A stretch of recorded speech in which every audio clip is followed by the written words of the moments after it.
हम माही झा अहाँ सब गोटे के प्रणाम करै छी। की हाल चाल? उम्मीद अछि अहाँ सब गोटे कुशल मंगल हेबै।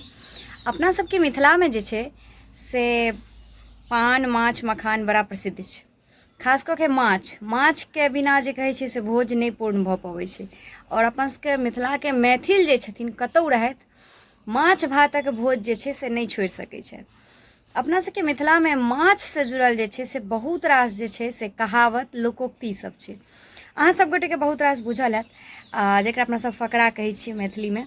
तो माछ से जुड़ल बहुत रास फकरा छै जे हम अहाँ सब गोटे के किछु सुनेनाइ चाहै छी। अहाँ सब गोटे के एहिमे से कतेक बुझल अछि और की एहिमे एक्स्ट्रा अहाँ सब गोटे के बुझल अछि जे हम अहाँ सब गोटे के नहीं कहि रहल छी से हमरा सुनाएब। मैथिली फकरा छै जे माछ से जुड़ल छै। बुआरी मुँह गंगा बसै पुच्छी बसै बिहार। बुआरी मुँह गंगा बसै पुच्छी बसै बिहार। कांटे कांटे तीरथ बसै कांटे कांटे तीरथ बसै खेनिहार होशियार। टेंगरा पोठी चालि दै रोहू सिर बिसै। एहि फकरा सबमे जते फकरा हम पढ़ि रहल छी सबटा में माछक नाम सब छै। रोहू बुआइ टेंगरा पोठी। तऽ अहाँ सब गोटे सुनियो और आगू अहाँ सब कमेंट करब।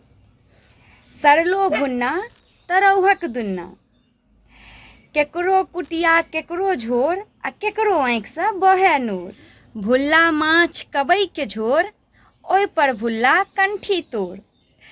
माघ मास जौ गैची खेलौं कि माघ मास जौ गैची खेलौं ससैर पसैर बैकुंठ पहुँचलौं। अघैल बोगला आ पोठी तीत।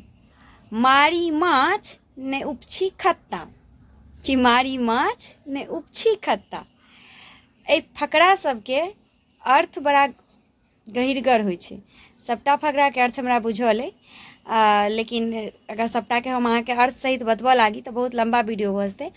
और हम उम्मीद करै छी जे अहाँ सब गोटे फकरा के अर्थ बुझले हैत कियाकि ई अपना सबके गप सप में या कोनो टोंट मारे में केकरो ई फकरा सब काज अबै छै। बरद बेच कऽ किनलहुँ गाज कि बरद बेच कऽ किनलहुँ गाज आ माछ भात दुनू साँझ। पोखरि में माछ आ नौ नौ कुटिया बखरा। छप्पर चुबे तऽ चुबे छप्पर चुबे तऽ चुबे मुदा माछक झोर रोज हुए। तऽ अहाँ सब गोटे बतायब हम जते फकरा बतेलहुँ हँ ओ फकरा अहाँ सब सुनने छलियै? गाम के हैब निश्चित सुनने हेबै मिथिला से हैब तऽ।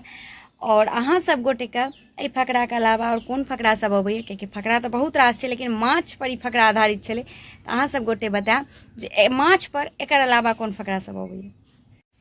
वीडियो देखला बाद कमेंट अवश्य करब। और मिथिला में कतऽ से छी, मिथिला में छी कि नहीं, और अगर मिथिला से बाहर के छी तैयो अहाँ सब गोटे के ई फकरा सब बुझल अछि तऽ निश्चित रूप से कमेंट करब। जय मिथिला जय मैथिली, हर हर महादेव।